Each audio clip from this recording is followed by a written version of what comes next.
crisis. Our mission is to provide support and advocacy, to raise awareness and mobilize against apartheid and occupation in Palestine. If you just got here before I start, I just want to let you know that we have a photographer that is taking photos, so if you're not comfortable being photographed, please let them know. They're right over here in this high-vis vest. Okay. Here we are, once again, outside of the headquarters of the American Medical Association to demand President Jesse Ehrenfeld and the rest of the AMA to call for a ceasefire and to take decisive action in the face of the humanitarian crisis unfolding in Gaza. While we stand here today, members of the AMA have gathered in Washington, D.C. for the National AMA Advocacy Conference. This conference, according to the AMA, connects attendees with medical industry leaders and public officials who are involved in improving American healthcare. How convenient is it that the AMA ignores the billions and billions of dollars that are being funneled into Israel, billions of dollars that could be used to rectify our healthcare system, to relieve medical debt, to provide universal healthcare. Not only are we here today, but healthcare workers throughout the country are mobilizing against the AMA. Doctors Against Genocide and other healthcare allies have gathered outside of Washington, D.C., joining our protest in advocacy against the genocide. Our call for a ceasefire and immediate humanitarian aid echoes the urgent appeals made by medical counterparts such as Doctors Without Borders and the American Public Health Association, who have unequivocally called for a ceasefire. It is absolutely disheartening that the AMA, an organization quick to condemn attacks on Ukraine, remains conspicuously muted in addressing the Palestinian genocide. Shame! Shame! In 2022, when Russia invaded Ukraine, the AMA quickly issued statements condemning the attacks on Ukrainian medical facilities. On top of that, they worked with the World Medical Association in providing packages of aid to Ukraine. This glaring disparity in the AMA's response raises questions about the principles of justice and humanity that should guide our professions. Today, we urge, once again, the AMA to break its silence, acknowledge the gravity of the situation, and join the ranks of those who stand unwaveringly for life and for justice. Free, free Palestine! Free, free Palestine! Free, free Palestine! Free, free Palestine! Not another nickel, not another dime! Not another nickel, not another dime! No more money for Israel's crime! No more money for Israel's crime! Not another nickel, not another dime! Not another nickel, not another dime! No more money for Israel's crime! No more money for Israel's crime! Shame on the AMA! Shame on the AMA! Shame on the AMA! Shame on the AMA! Their hypocrisy is on display! Hypocrisy is on Their display! hypocrisy is on display! Hypocrisy is on display! All right, y'all. For our first speaker, I'm going to announce Dr. Godet Yacoub, who is with the Healthcare Workers for Palestine. Dr. Yacoub currently serves as the medical director for the psychiatric acute care services within the Pritzker Department of Psychiatry at Ann and Robert Lurie Children's Hospital of Chicago. He is also an assistant professor of psychiatry and behavioral science at Northwestern University Feinberg School of Medicine, where he was voted the Department Teacher of the Year in 2023. Give us a warm welcome for Dr. Yacoub. Okay. Unfortunate. All right. Man, that's the first time someone told me to speak louder in my life. So, let's do it. So like I said, my name is Godet Yacoub, and I have the privilege of representing the Chicago chapter of Healthcare Workers for Palestine today. Thank you to everyone here for taking time out of your day to appeal to the American Medical Association with the radical idea that the murder of more than 30,000 Palestinians, over 12,000 of them being children, and the systemic starvation of over 2 million people, and the intentional targeting and killing of more than 400 healthcare workers by Israeli occupation forces might be worthy of their attention. I'm speaking to you as a Palestinian and a physician who has sworn to uphold the Hippocratic oath of first, do no harm.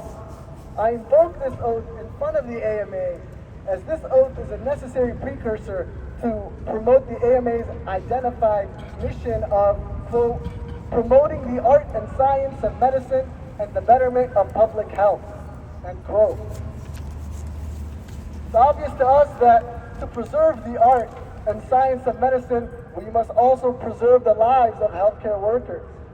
As I mentioned earlier, over 400 of our healthcare worker colleagues have been murdered while attempting to deliver care to wounded civilians, the overwhelming majority of whom have been women and children in Gaza. We have heard first-hand accounts of surgeons being directly targeted by sniper drones in the OR while attempting to extract bullets and shrapnel from the bodies of their patients.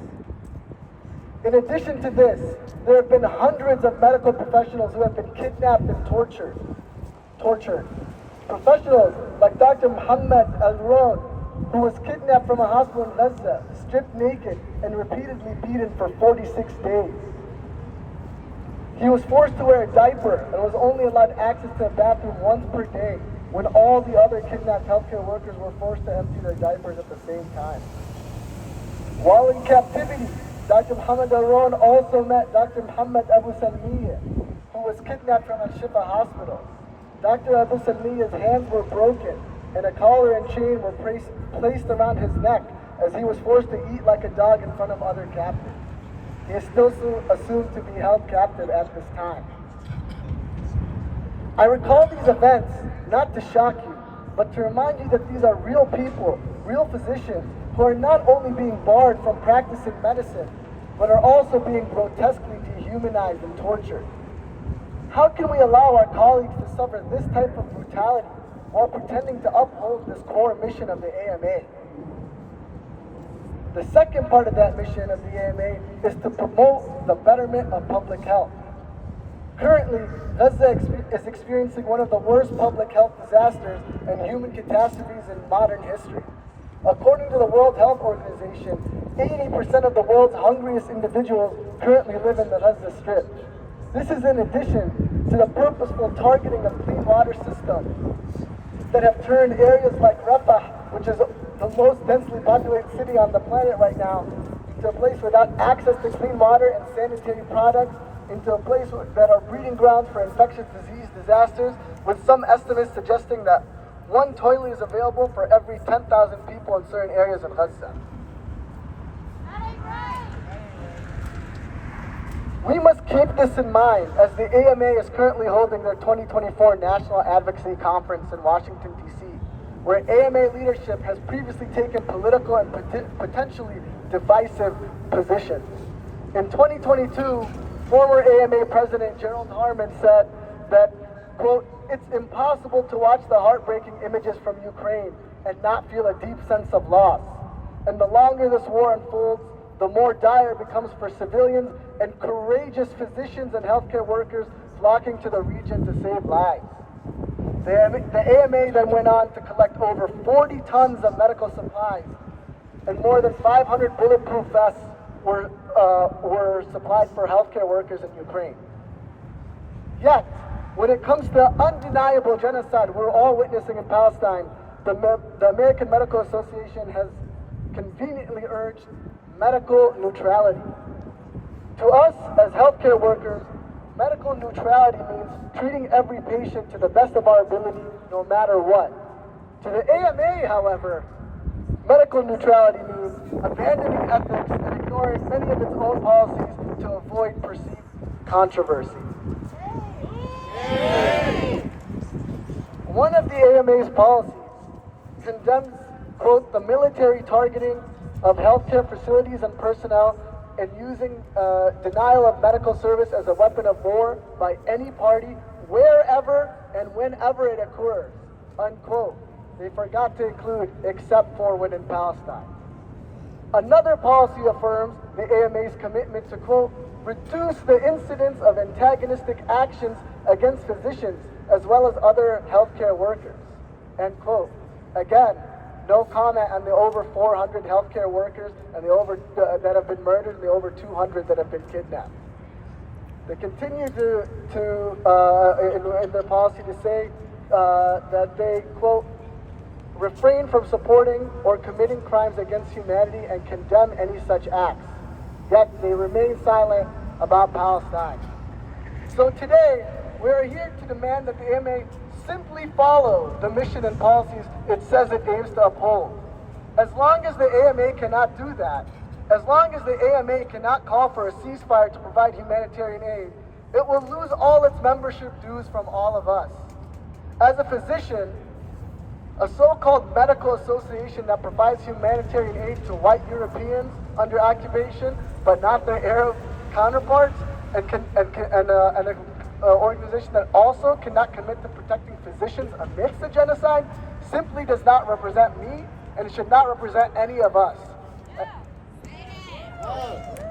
So our first demand is, of course, a ceasefire now. So let's demand to the AMA again, ceasefire now. Ceasefire now! Ceasefire now! Ceasefire now! Ceasefire now! Ceasefire now! Ceasefire now! Ceasefire now!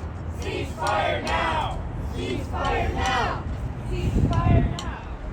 That demand is 130 days late, but again, we say we will not support the AMA, we will not pay our dues until they can stay consistent with the principles they claim to uphold. Thank you.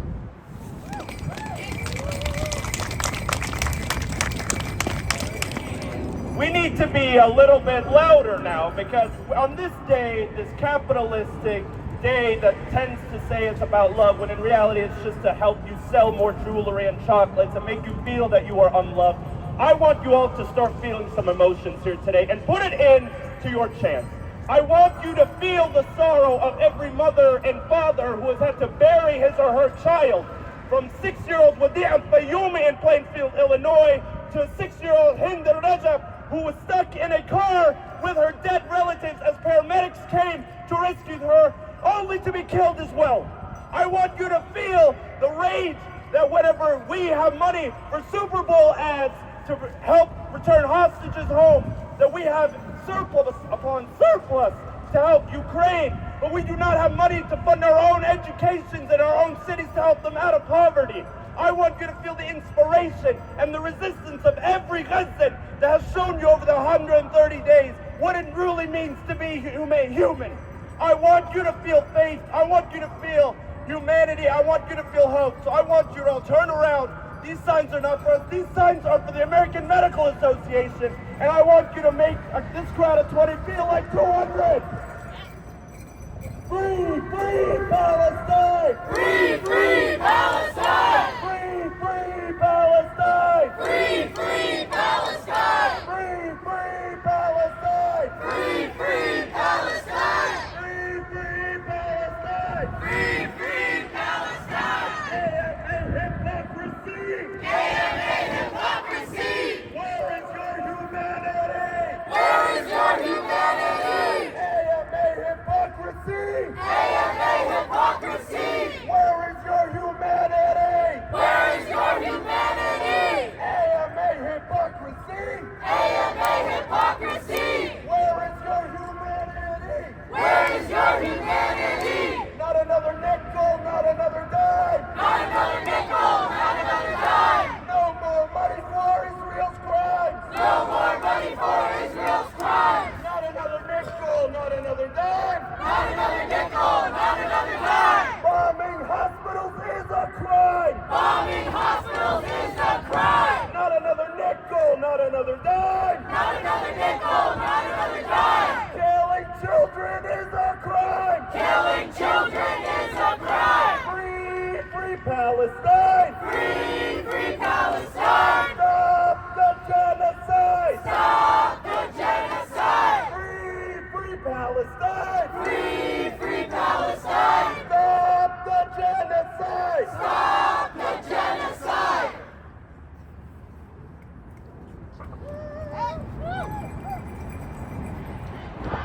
We will honor all our martyrs! Nurses, medics, techs, and doctors!